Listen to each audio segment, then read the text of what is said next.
part two. This is gonna be part two, a quick money game. Basically, this is management part. I see a lot of people look at this video, not a lot, but people look at this video, but they haven't even, I guess, looked into it. But like I was talking about expenses and income, but this one is gonna be about management part on basically managing yourself. So let's just say there's different ways to do this. All right. So basically, the management system is 70, 20, and then 10. Okay. What I'm going to do is basically these are in percentage, and you have to respect these rules. This is basically how to get your income correct. So let's just say you have brackets of 70. This is going to be in expenses, right? This is going to be debt, and I'll show you guys different examples of what I mean. And this is 10% savings. So this method is from a book called The Richest Man in Babylon. So I know a lot of people don't read, so I'm just doing a recap of the book. The essential things, one of the essential things of managing your money, and this is it, okay? 70, 20, 10. It could be different depending on your situation, but I'm just giving you a quick example of how to manage your income coming inside your hand.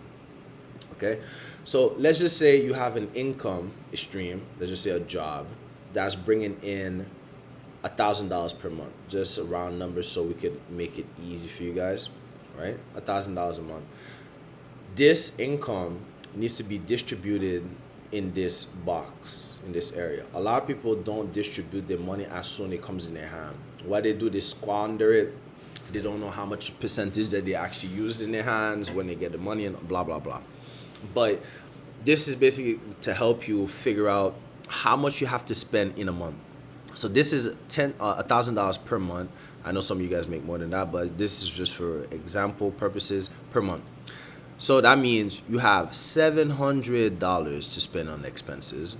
You have $200 to put into debt, and I'll tell you guys an example if you guys don't have debt, and you have $100 to put in the savings. Now, this 10%, you're not touching it at all.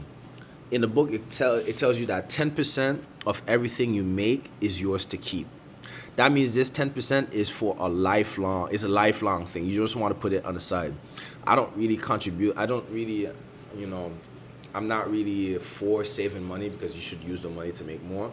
But over time, you're going to figure out what you want to do with that 10%. But just if you can manage yourself using these rules, you'll be good. Now, the next question is basically, what happens if you cannot live with only $700 per month? What happens if you exceed that, right? There's two things that's going to happen. People who exceeds that, they most likely take the money from their debt and use it as expense so they could compensate for how much they spend, or they take away chunks of money from their savings and they put it in their expense. This is bad because people, like, at the end of the day, you're just gonna be broke. You don't have no money for yourself. You're not paying back your debt, so debt is gonna affect your credit. And if, let's just say, you're loaning money from people, you're gonna make people angry, and you have no system in place. Okay. The next thing to fix this is basically you have to increase your income. Simple as that. You increase your income so you have a good way of living with your expense. All right. Now, let's just say that if you want to pay your debt faster, all you got to do is just change the numbers. Let's just say it's 50% for expense. These numbers is based on your situation. You could do whatever you want. The main thing is to follow the system, follow how much you're getting in, and allocate the money at the right areas, okay? 10% is always going to be the same thing. You never want to change 10%. You don't want to be below. You could be above, but never below 10%.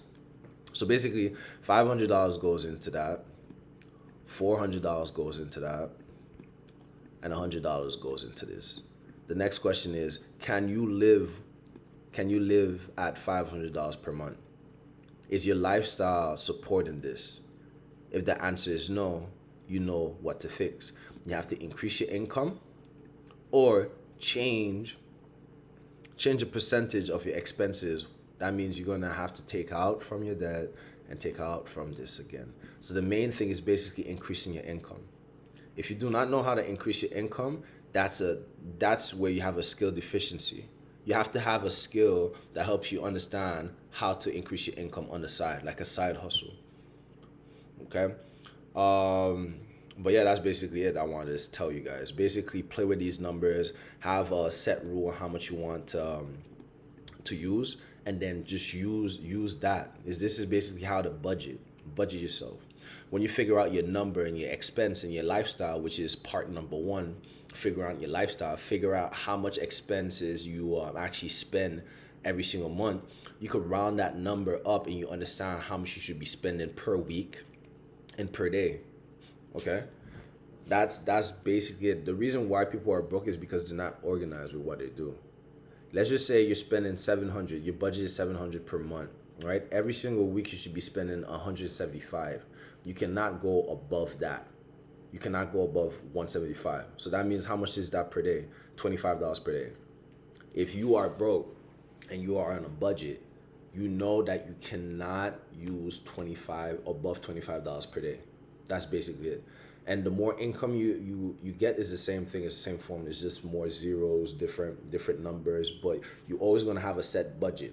Because even if you're making a lot of money, most people problem is this. When they make more money, they spend even more. So at the end of the day, it comes back to the same thing.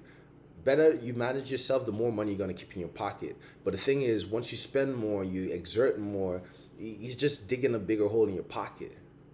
So understanding how to manage yourself, understanding how to put a percentage on the side, understanding that every single time you have income coming in, you dish out 10% on this side, you dish out 20% on this side, and then I have this one for my expenses. What I gotta eat, when I'm going out, what I have to purchase, bills, everything. Bill like phone rent, phone bill, rent for your place, car notes, food, water, all that goes into this in this expense category. Okay, so now the first things that you have to pay for is rent. You have to pay for your phone bill. Everyone uses phone bill. Everyone has internet. All of that. All these are primary things that you can't live without. Now that means another hit is gonna happen. Like you need food, you need water, and all of that. So that means you probably have to sacrifice how much food you're gonna be buying for yourself because you have low income. Therefore, you have to increase your income so you could have actually live correctly. Else you're just gonna be living like shit. So this is how you play the game. Most people don't care about that. That's why they take out 20% from their income, from the debt, and from the saving, etc., etc. And this is why their finances are all over the place. So understanding this is key. Understanding how to manage yourself is key. If you don't do that, you're just gonna be poor and broke. So that's up to you guys if you want to learn that or not. All right, this is Kimasabi. Kimasabi out.